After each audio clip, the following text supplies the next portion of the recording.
Hello, second graders, and welcome back to Story Time with Mrs. Buddy.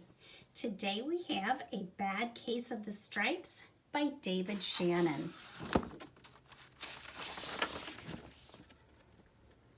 Camilla Cream loved lima beans, but she never ate them. All of her friends hated lima beans, and she wanted to fit in. Camilla was always worried about what other people thought of her. Today she was fretting even more than usual. It was the first day of school, and she couldn't decide what to wear. There were so many people to impress. She tried on 42 outfits, but none seemed quite right. She put on a pretty red dress and looked in the mirror. Then she screamed. Her mother ran into the room, and she screamed too. "Oh my heavens," she cried, "you're completely covered with stripes." This was certainly true. Camilla was striped from head to toe. She looked like a rainbow. Mrs. Cream felt Camilla's forehead. "Do you feel all right?" she asked. "I feel fine," Camilla answered, "but just look at me." "You get back in bed this instant," her mother ordered. "You're not going to school today." Camilla was relieved. She didn't want to miss the first day of school, but she was afraid of what the other kids would say, and she had no idea what to wear with those crazy stripes. That afternoon, Dr. Bumble came to examine Camilla. "Most extraordinary," he exclaimed. "I've never seen anything like it. Are you having any coughing, sneezing, runny nose, aches, pains, chills, hot flashes, dizziness, drowsiness, shortness of breath, or uncontrollable twitching?" "No," Camilla told him. "I feel fine." "Well then," Dr. Bumble said, turning to Mrs. Cream, "I don't see any reason why she shouldn't go to school tomorrow. Here's some ointment that should help clear up those stripes in a few days. If it doesn't, you know where to reach me." And off he went. The next day was a disaster. Everyone at school laughed at Camilla. They called her Camilla Crayon and Night of the Living Lollipop. She tried her best to act as if everything were normal, but when the class said the Pledge of Allegiance, her stripes turned red, white, and blue, and she broke out in stars. The other kids thought this was great. One yelled out, "Let's see some purple polka dots." Sure enough, Camilla turned all purple polka dotty. Someone else shouted, "Checkerboard!" and a pattern of squares covered her skin. Soon everyone was calling out different shapes and colors, and poor Camilla was changing faster than you can change channels on a TV.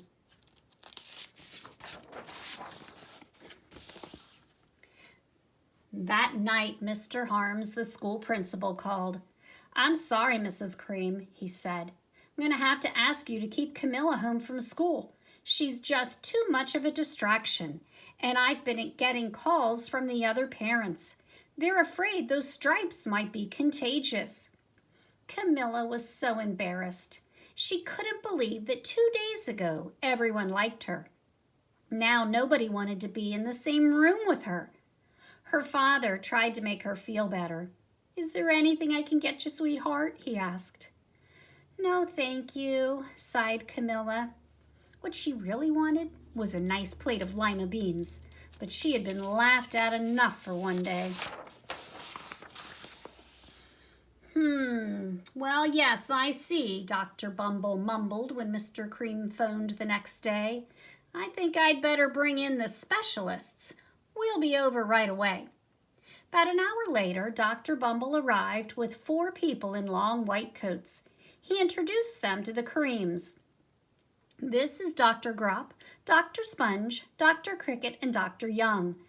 Then the specialists went to work on Camilla. They squeezed and jabbed, tapped and tested. It was very uncomfortable. "Well, it's not the mumps," concluded Dr. Grop. "Or the measles," said Dr. Sponge. "Definitely not chicken pox," put in Dr. Cricket. "Or sunburn," said Dr. Young. "Try these," said the specialists. They each handed her a bottle filled with different colored pills. "Take one of each before bed," said Dr. Grop. Then they filed out the front door, followed by Dr. Bumble. That night, Camilla took her medicine. It was awful. When she woke up in the next morning, she did feel different, but when she got dressed, her clothes didn't fit quite right. She looked in the mirror, and there, staring back at her, was a giant, multicolored pill with her face on it. Dr. Bumble rushed over as soon as Mrs. Cream called, but this time, instead of the specialists, he brought the experts. Dr. Gourd and Mr. Mellon were the finest scientific minds in the land. Once again, Camilla was poked and prodded, looked at and listened to. The experts wrote down lots of numbers. Then they huddled together and whispered. Dr. Gourd finally spoke. "It might be a virus," he announced with authority. Suddenly, fuzzy little virus balls appeared all over Camilla. "Or possibly some form of bacteria," said Mr. Mellon. Out popped squiggly little bacteria tails. "Or it could be a fungus," added Dr. Gourd. Instantly, Camilla was covered with different colored fungus blotches. The experts looked at Camilla, then at each other. "We need to go over these numbers again back at the lab," Dr. Gourd explained. "We'll call you when we know something." But the experts didn't have a clue, much less a cure. By now, the TV news had found out about Camilla. Reporters from every channel were outside her house, telling the story of the bizarre case of the incredible changing kid. Soon, a huge crowd was camped out on the front lawn. The Creams were swamped with all kinds of remedies, from psychologists, allergists, herbalists, nutritionalists, psychics, an old medicine man, a guru, and even a veterinarian. Each so-called cure only added to poor Camilla's strange appearance until it was hard to even recognize her. She sprouted roots and berries and crystals and feathers and a long furry tail, but nothing worked. One day, a woman who called herself an environmental therapist claimed she could cure Camilla. "Close your eyes," she shouted. "Breathe deeply and become one with your room." "I wish you hadn't said that," Camilla groaned. Slowly, she started to melt into the walls of her room. Her bed became her mouth. Her nose was the dresser, and the two paintings were her eyes. The therapist screamed and ran from the house. "What are we going to do?" cried Mrs. Cream. "It just keeps getting worse and worse." She began to sob. At that moment, Mr. Cream heard a quiet little knock at the front door. He opened it, and there stood an old woman who was just as plump and sweet as a strawberry. "Excuse me," she said brightly, "but I think I can help."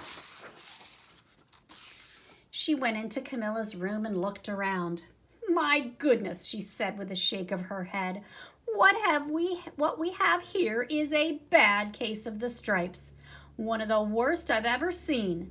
She pulled a container of small green beans from her bag. "Here," she said, "these might do the trick." "Are those magic beans?" asked Mrs. Cream. "Oh my, no," replied the kind old woman. "There's no such thing. These are just plain old lima beans. I'll bet you'd like some, wouldn't you?" she asked Camilla. Camilla wanted a big, heaping plateful of lima beans more than just about anything, but she was still afraid to admit it. "Yuck," she said. "No one likes lima beans, especially me." "Oh dear," the old woman said sadly. "I guess I was wrong about you." She put the beans back in her bag and started toward the door. Camilla watched the old woman walk away. Those beans would taste so good. And being laughed at for eating them was nothing compared to what she'd been going through. She finally couldn't stand it. "Wait," she cried. "The truth is, I really love lima beans." "I thought so," the old woman said with a smile. She took a handful of beans and popped them into Camilla's mouth. Said Camilla. Suddenly, the branches, feathers, and squiggly tails began to disappear. Then the whole room swirled around. When it stopped, there stood Camilla, and everything was back to normal. "I'm cured," she shouted. "Yes," said the old woman. "I knew the real you was in there somewhere." She patted Camilla on the head. Then she went outside and vanished into the crowd. Afterward, Camilla wasn't quite the same. Some of the kids at school said she was weird, but she didn't care a bit. She ate all the lima beans she wanted, and she never had even a touch of stripes again. The end.